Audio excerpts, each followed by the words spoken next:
signed up, do you know? Hey, welcome to the Brisbane Small Business Show, or BSB TV as we like to call it as well. Today I've got with me Rob Lowe. No, not the famous actor who got in trouble for his little videos when he was younger. Rob Lowe, who's here in Brisbane and who is a LinkedIn strategist. So, Rob, how are you today? Good morning, Kevin. Thanks for having me, mate. Looking forward to the process. Oh, look, I really appreciate the fact that you reached out and said, hey, Kevin, how can I get involved and what can I do? I'd love to help people. And that's what I love about Brisbane Small Business. It is small businesses helping small business owners, which is absolutely fantastic.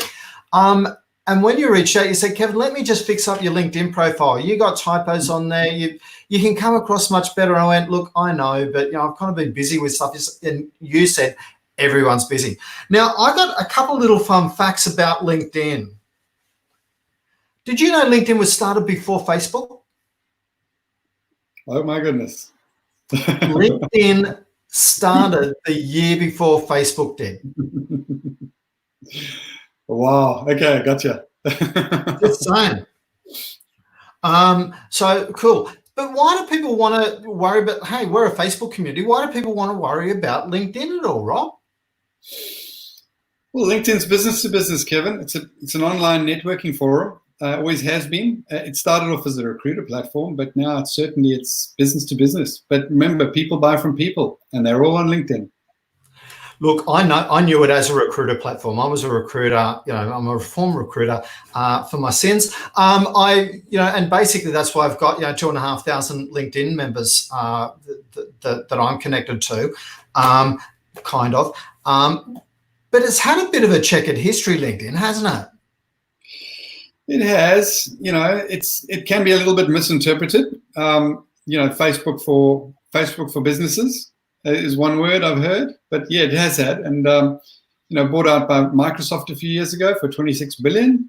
So Microsoft owns LinkedIn, and yeah, they're attempting to monetize the platform as they do. So there's lots of changes coming. Yeah.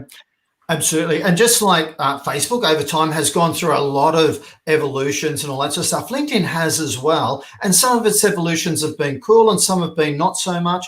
Look, one of the reasons that Facebook got the advantage that it has is because LinkedIn was so restrictive early on about how people connected, and they basically made it really hard for people to connect.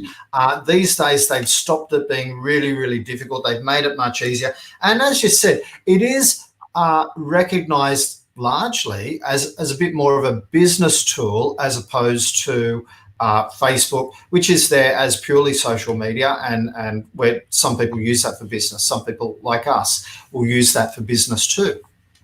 Correct. The transition as well over time. When you talk about Facebook, a lot of the groups have moved across to Facebook away from LinkedIn. You've noticed that, right? So you guys are really big inside of Facebook, and that's very, very powerful because you've got a much larger potential audience. But yeah, so we do have small business on LinkedIn, but it's really crap. Don't bother going there. We don't even manage it so well. So one day when I get a social media manager, they will look after all that sort of stuff for me. So it is really cool. Now you've got the secret 5-step strategy to get basically to come across far more professional, to get and to help you get business from LinkedIn. That's correct. It's get the basics right, make the first impression count. Business to business again, the first thing people look at is your profile, and then they'll look at your website. They'll reference the website, and are these people legitimate? What services do they offer, and can they help me? And both need to establish that, once at a quick glance. Absolutely, and that's where LinkedIn can be really, really cool. I was speaking to someone the other day who basically had found out about our group and been referred in, actually got business straight away. They joined the directory. But before they did all of that, they checked me out on LinkedIn to see what my background was, to make sure that I was above board, in their words. And they went, hey, it was cool that we've got you, that we could find out a little bit more about you prior to jumping in and joining the directory and all that sort of stuff. So really cool tool. So with your 5-step strategy, what does it involve? Just in the flyover with the 5 steps, what are the 5 most important elements? Okay, well, we start. Do you want me to list them first? Just a quick flyover. So yeah, just do the quick list. Okay, profile photo, very important. Your background image, that's the image that sits behind your face. Your headline, which is, people think it's a job role, but that is where your specialities need to be. Then you've got your intro and your experience section. Easy. Excellent. Excellent. So let's start with the photo. Look, we'll actually bring up now, when you reached out, you said, Kevin, please just let me fix up your profile, right? It was, it wasn't as nice as it is now. So we'll actually bring up my profile. When that all works, we'll actually take that. They don't need to see us. So basically, everyone can just see the profile there now that we've got. And what we'll do is we'll just highlight the different things. So the photo, one thing, I did go and get this nice and professionally done. So hopefully you like my photo there. Okay. Yeah, I say to everybody, professional, first impressions count again. Get somebody professional to do your photo. I would recommend it. And you've done so. And you're looking pretty sweet there. Apparently I'm even looking the right way because I'm looking into the middle, not looking off to the side. Correct. All these things matter, yeah, and that's a funny thing about it, right? So and that's a difference when you go to a professional rather than when you take the selfie with your iPhone with the portrait setting on and that sort of stuff. You will get some tips. Look, they'll Photoshop it and make you look a few years younger and a bit better and all that sort of stuff. I did go to Trevor Simon, and he did an awesome deal for me in relation to that. So we'll talk about Trevor Simon at another time. I'll even put his details in the link here, because he was just. I always thought that going getting professional photographs would cost a fortune. It would cost $1,000 or whatever, and he cost nothing near that. It was absolutely a fraction of the price that I thought it was going to be. So if you're there going, oh, but I can't afford professional photography, how much is it costing you because people can't see you properly? Would be a question I would ask. Yeah, correct. How many people put company logos instead of their face? People don't want to buy from a company, they want to buy from a person. And again, make the impression count. And professional photos, in business attire and looking pretty serious, that's a good starting point.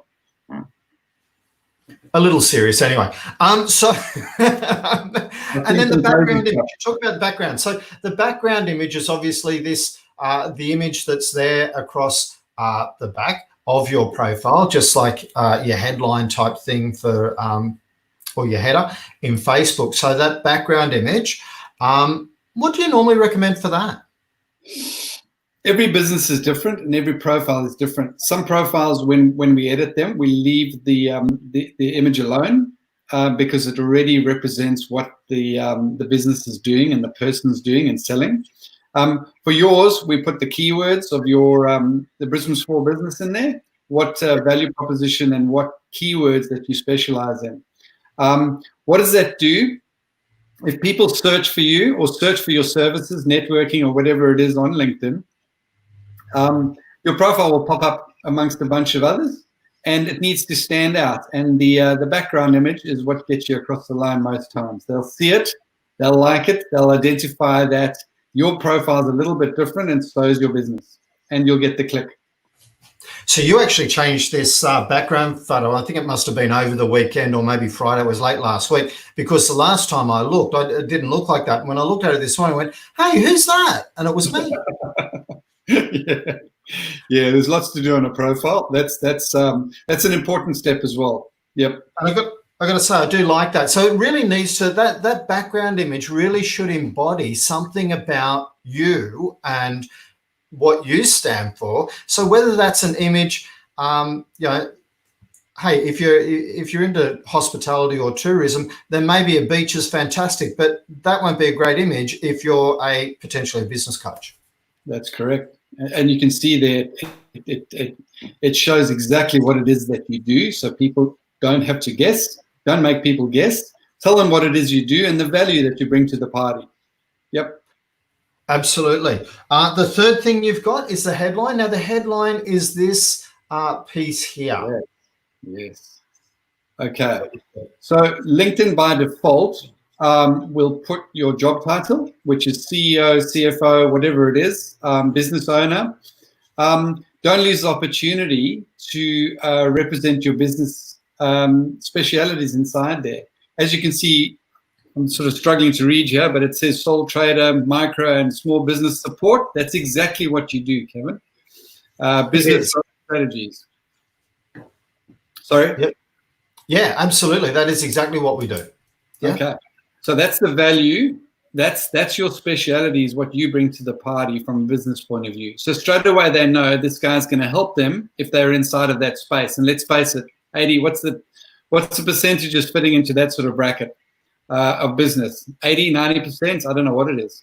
97% of businesses are small, micro or sole traders. So, but that's in volume of numbers. Basically, it's 45% of the population work in small business. So, yeah, so one of those three. So, and a big percentage of those. So, basically, 60% are those sole traders. 60% of businesses, all businesses are sole traders. So, it's a fairly big percentage there. Yeah, okay. Absolutely. So once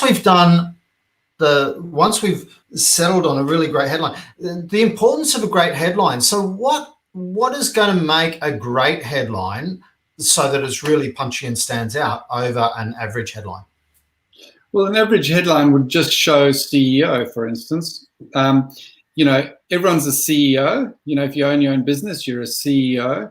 If people are searching for CEOs, they'll find you, but they're not searching for CEOs. They're searching for a sole trader, somebody that can help them, who's a small business support. They're looking for people with that, searching for those keywords, all right?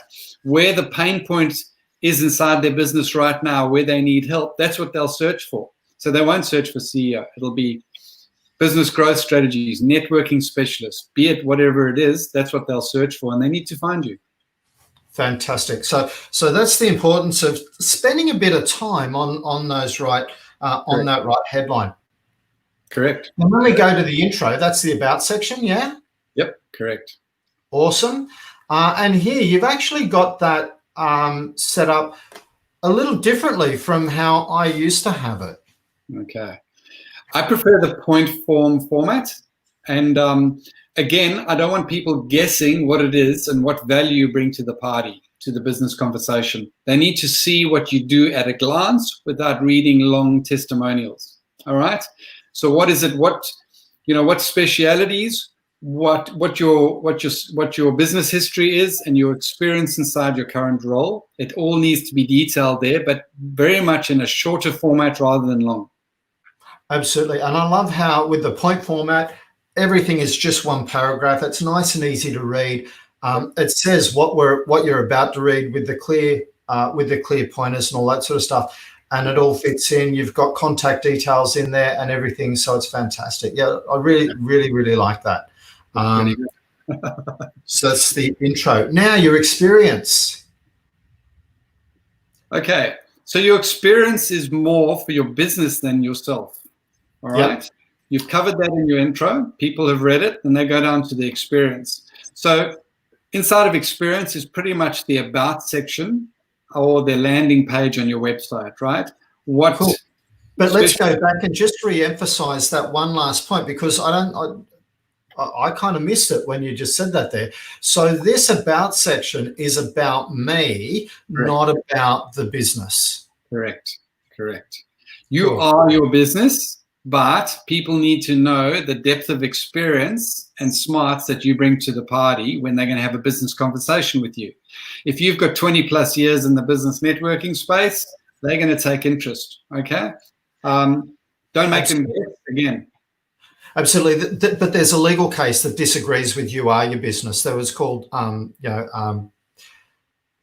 was it Solomon versus Solomon and Co. Back in the 1896 global financial crisis, his boot factory went broke, and everybody wanted to sue him personally for the money, but they couldn't because it was the boot factory company that went broke, not him personally. And you are not your business. It's a real key point of my book, Finding Your Business Mojo. So thanks for letting me get that little plug in. The history there. Now, when you come to the experience of the business, that is, as you said, this is the highlight of the business. What makes it special? You know, who is it to serve? How does it serve? And really make that stand out. Yeah. Yep, correct. Point form again. Don't make people guess what your value proposition is and what your specialities are and where you can help. Fantastic. Yeah.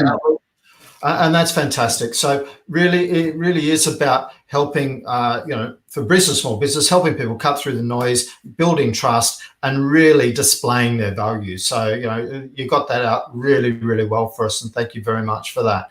And you can see then just, these don't have to be all very long. How many words is it cut down to? So LinkedIn restricts you to 2,000 characters, but yeah, I'd probably go a lot less than that. That's sitting at about 1,400 from memory. I wouldn't go too much longer than that unless you've got a lot more to say. But yeah, again, how many people have the time to read from top to bottom? Probably not many. So I wholeheartedly agree with you like that. Look, I'm a really lazy reader. I skim over. I would be looking at the point forms and going, hey, what's there to stand out and going to that. Look, I'm really impressed with what you've done here with mine. I have noticed that people have been reaching out a lot more over the last week and a half since you've done this. Absolutely. I've noticed a huge difference on it. So from that point of view, and I'm still not even utilizing the ongoing nature of what I should be doing and putting all of these shows onto my LinkedIn profile and all that sort of stuff. LinkedIn's a little bit fussy about how it lets you use Facebook Live though.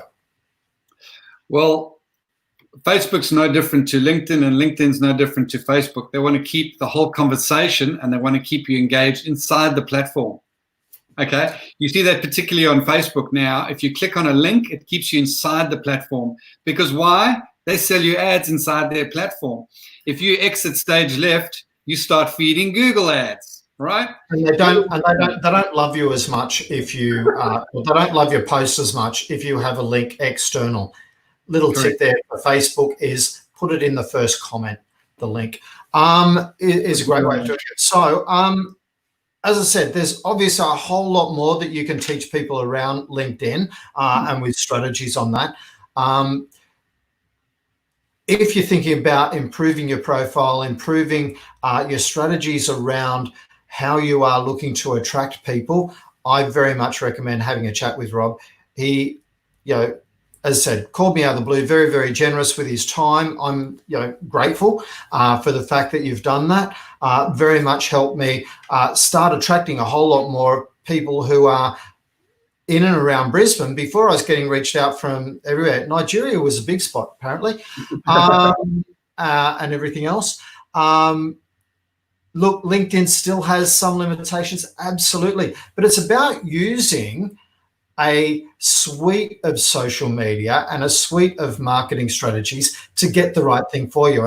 And Rob definitely can help you with those strategies on LinkedIn. So for that, I thank you. Any final words, Rob? Oh, no, just get busy and get, first impressions count. It's not hard. The same with the website. Make sure, the landing experience is pleasant. Your LinkedIn profile is your online website. Make sure it's a pretty experience.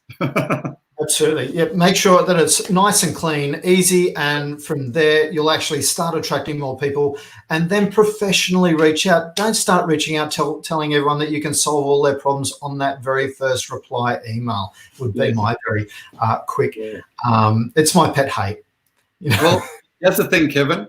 This is what I say to everybody. It's not a sales conversation. Don't sell to people. Start with the value component, what it is that you bring to the party better than your competitors, all right? If you have a hard sell sales approach on your LinkedIn profile and similarly on your website, people will have the expectation that you're going to be selling to them. They don't want to hear that. They want to talk about the pain they have inside of their business, okay? And at the end of the conversation, they want to hear that you're the Panadol for their pain. Absolutely. Now, Rob, do you have a download or anything that has these points and helps people, or am I? You do? Absolutely. Could you put a link in the commentary below this video in the stream there? I don't think people have been putting lots of chats in there, but let's start the conversation below, because what we find is that we get a number of people watching it live, but then we get over the next 2 days another 150, 200 people watching these shows, and that's really the value of them. And then we can share them back in so you can help people out at different times as well. So thanks very much for your time today. I really appreciate it. Thanks, Kevin, for having me, and thanks everyone for listening. We'll catch you soon. Thanks, guys. Bye-bye.